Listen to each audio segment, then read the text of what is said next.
What do you say to a general who refuses to follow orders, storms across enemy territory against explicit warnings, and risks the entire outcome of a war because he believes his instincts are superior to everyone else's strategic planning? This question haunted Winston Churchill in the summer of 1943, when General George S.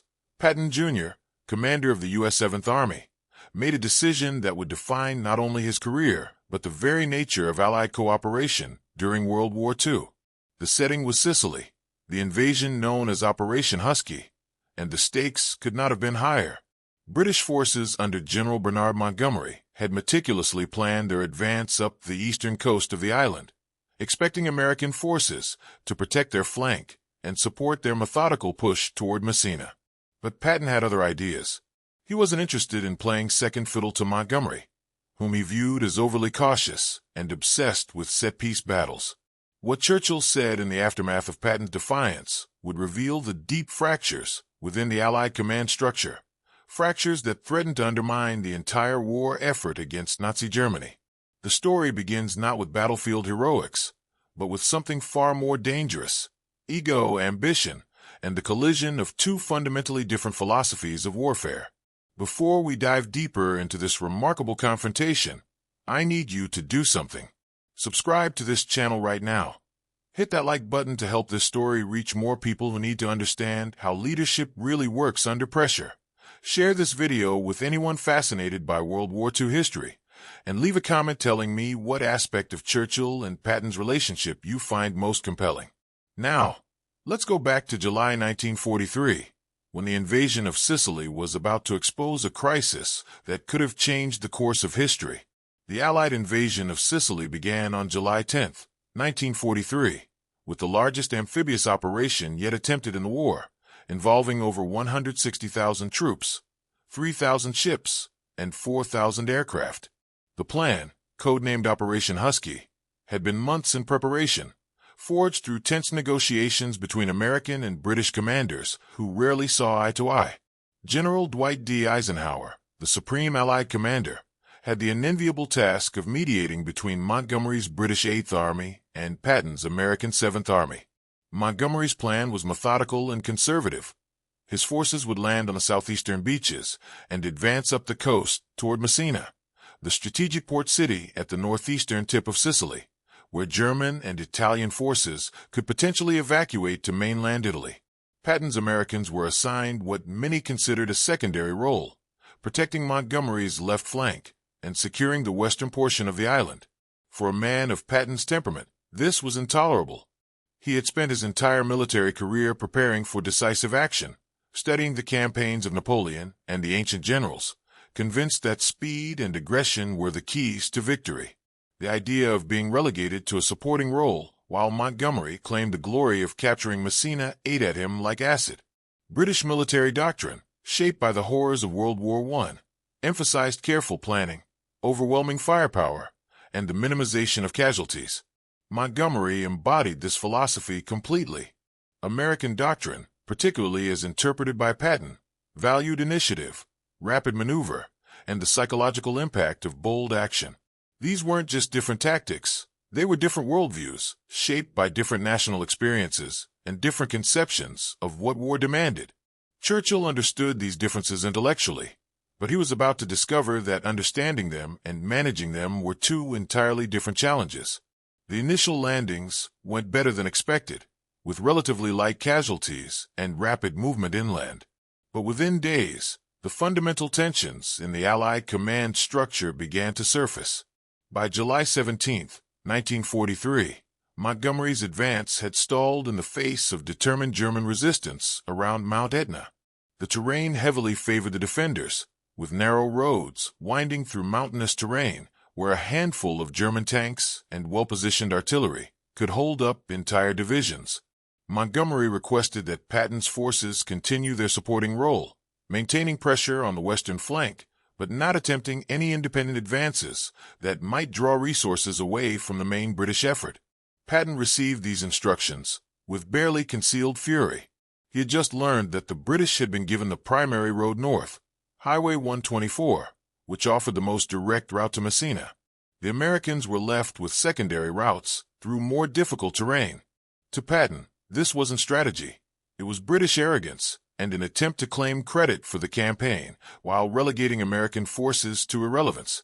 On July 18th, without seeking approval from Eisenhower or informing Montgomery, Patton launched his own offensive aimed directly at Palermo, Sicily's capital on the northwestern coast. This wasn't part of the agreed plan. British staff officers were stunned. American staff officers were terrified of the consequences. Patton was gambling everything on a single principle: that victory justified any departure from a plan, and that asking permission would only result in being told no. His forces moved with astonishing speed, covering ground that British planners had assumed would take weeks. By July 22nd, Patton had captured Palermo, taken thousands of Italian prisoners, and positioned himself for a race to Messina that would put him in direct competition with Montgomery. The British response was immediate and furious. Montgomery sent messages to Eisenhower, demanding that Patton be reined in.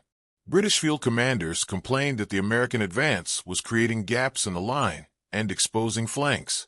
Churchill, monitoring the situation from London, faced a delicate problem: how to maintain Allied unity while one of America's most famous generals was openly ignoring the strategic plan. Churchill's initial reaction, conveyed through secure communications to his military chiefs, was one of profound concern mixed with pragmatic calculation. He understood that Patton's insubordination represented a direct challenge to the principle of unified command, the very foundation upon which the Allied coalition rested. If generals could simply ignore agreed-upon plans whenever they disagreed with them, the entire command structure would collapse into chaos. But Churchill also understood something that many of his more rigid military advisors did not. Patton was succeeding. The capture of Palermo, while strategically less important than Messina, was a psychological victory that energized American forces and demoralized the Axis defenders. Churchill had spent years cultivating the Anglo-American alliance, recognizing that Britain's survival depended absolutely on American military and economic power. He could not afford to poison that relationship over matters of military protocol, no matter how important protocol might be. On July 25, 1943, Churchill addressed the British War Cabinet, and his words revealed the complexity of his thinking. He acknowledged that Patton had violated the agreed plan, and that such violations could not become routine. But he also noted that the American general's aggressive action had achieved results, and that we must be careful not to appear as though we resent American success or wish to claim exclusive credit for victories that are, in fact, joint achievements. This was Churchill at his most politically astute, recognizing that the real war was not just against Germany and Italy, but also against the centrifugal forces that could tear the alliance apart. He instructed Montgomery to focus on his own advance rather than complaining about Patton, effectively accepting the reality of what had happened while trying to channel both generals' competitive energy toward the common goal. But privately, Churchill was furious, and he made sure that fury was communicated through appropriate channels. The race to Messina became one of the most intense competitions of the entire war, though it was a competition between allies rather than enemies. Montgomery, stung by Patton's end run and determined to restore British prestige, pushed his forces harder despite the difficult terrain and strong German resistance.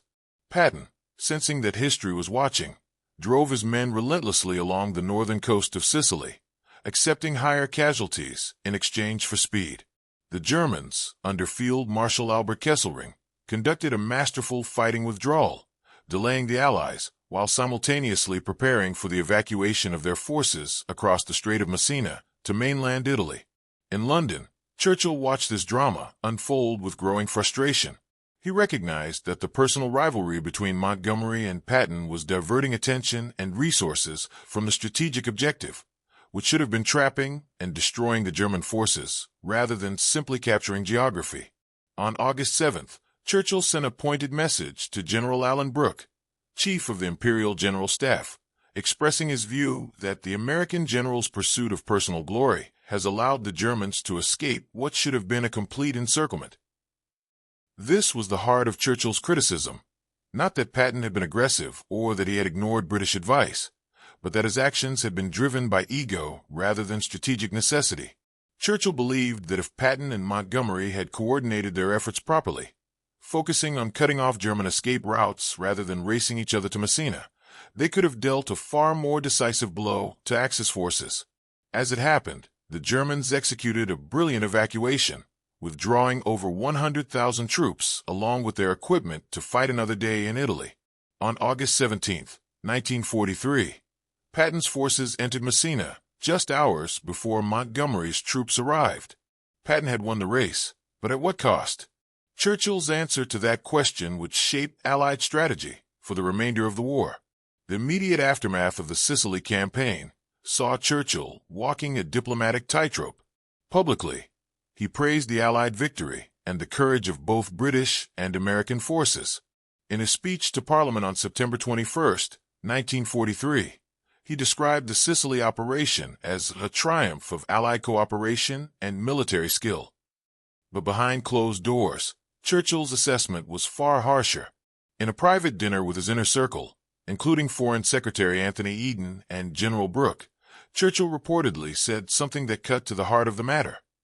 Patton has proven that courage without discipline is not leadership, and that victories that divide allies are not truly victories at all. This quote, recorded in Brooke's private diaries, reveals Churchill's sophisticated understanding of coalition warfare. He recognized that Patton was a brilliant tactical commander, possibly the finest tank commander the Americans had, but that his inability to subordinate his ego to the larger strategic picture made him a potentially dangerous asset. Churchill also understood the American political dimension. Patton was a hero to the American public and to influential figures in Washington. Any attempt to have him removed or censured would create a political firestorm that could damage the alliance. So Churchill pursued a different approach. He worked through Eisenhower to ensure that future operations would have clearer command structures and more explicit protocols for coordination. This is the perfect moment to pause and reflect on what we're learning here. Right now, I need you to hit that subscribe button if you haven't already. Smash the like button to help YouTube show this video to more people who care about real history. Share this story with someone who needs to understand how leadership really works when egos clash. And drop a comment telling me what you think Churchill should have done differently in this situation. Your engagement literally keeps this channel going, so don't skip this step. Now, let's continue with what happened next, because the story gets even more complicated. The slapping incidents that occurred later in August 1943 changed everything. Patton, under enormous stress from the campaign and increasingly volatile, struck two hospitalized soldiers suffering from what we would now recognize as combat stress or PTSD, but what was then often dismissed as cowardice. When news of these incidents leaked to the press, it created an international scandal that threatened Patton's career and, by extension, American military prestige. Churchill saw an opportunity in this crisis. He could have used the incidents to push for Patton's removal, which would have addressed British concerns about his unreliability, while appearing to be motivated by humanitarian concerns rather than strategic disagreements. But Churchill chose a different path. He privately counseled Eisenhower to handle the matter internally, to discipline Patton but not destroy him, because we will need men who know how to fight when we cross the Channel into France. This was Churchill's strategic genius on display, looking beyond the immediate crisis to the long-term requirements of the war. He recognized that the invasion of Nazi-occupied Europe would require exactly the kind of aggressive, relentless pressure that Patton specialized in, and that losing him over incidents that, while inexcusable, could be addressed through discipline and training would be strategically foolish. But Churchill also insisted on changes to the command structure. When planning began for Operation Overlord, the invasion of Normandy, Churchill pushed hard for clearer delineation of authority and for mechanisms that would prevent any single commander from unilaterally altering the operational plan. These insistences, often attributed to British caution or bureaucratic thinking, were in fact direct responses to what had happened in Sicily. Churchill had learned that managing the Americans required a delicate balance between respecting their growing military power and ensuring that their more impulsive commanders didn't jeopardize carefully coordinated operations. The relationship between Churchill and Patton remained complex throughout the rest of the war. They never met face-to-face during the Sicily campaign, but Churchill followed Patton's subsequent career closely. When Patton led the Third Army in its spectacular dash across France in 1944, Churchill recognized the vindication of his decision not to cashier the American general after Sicily. In the final analysis, what Churchill said when Patton ignored British advice reveals more about Churchill than about Patton. It shows a leader capable of subordinating personal irritation and national pride to strategic necessity. A leader who understood that coalition warfare requires constant negotiation and compromise, not rigid adherence to plans or protocols. Churchill's handling of the Patton situation demonstrated his recognition that the United States was becoming the dominant partner in the alliance, and that British influence would increasingly depend on wisdom and diplomacy rather than direct control. When historians examine the private correspondence between Churchill and Roosevelt during this period, they find Churchill repeatedly emphasizing the need for unity and understanding, even as he privately expressed frustration with American impetuousness. The Sicily campaign and Patton's defiance taught Churchill lessons that would prove crucial in the years ahead. He learned that American commanders valued initiative and results over procedural correctness, that they responded better to clearly defined objectives than to detailed operational plans, and that attempting to micromanage them would only create resentment without improving outcomes. These lessons shaped his approach to the Normandy invasion, to the debate over strategy in Northwest Europe, and ultimately to the difficult decisions about how to divide Germany and Europe after the war. The personal relationship between Churchill and Patton, such as it was, remained distant but mutually respectful. Patton, in his own diaries, rarely mentioned Churchill by name, but he noted with appreciation that the British PM understood the nature of war better than most of his generals. Churchill, for his part, included Patton in his post-war memoirs as an example of both the strengths and the challenges of coalition warfare, a commander whose brilliant tactical mind sometimes obscured the larger strategic picture, but whose contributions to Allied victory were undeniable. Before we close, I need you to do one final thing. Subscribe to this channel if this story gave you a new perspective on World War II leadership. Hit that like button to support more content like this. Share this video with anyone who loves history or leadership lessons, and leave a comment telling me what part of the story surprised you most or what you learned that you didn't know before. Your support means everything, and these stories matter more than ever. The confrontation between Churchill and Patton over Sicily reminds us that great victories are rarely as clean or as unified as they appear in retrospect, that leadership at the highest levels requires navigating egos and national interests as much as defeating enemies, and that sometimes the hardest decisions involve not what to say, but what to leave unsaid in service of a larger cause.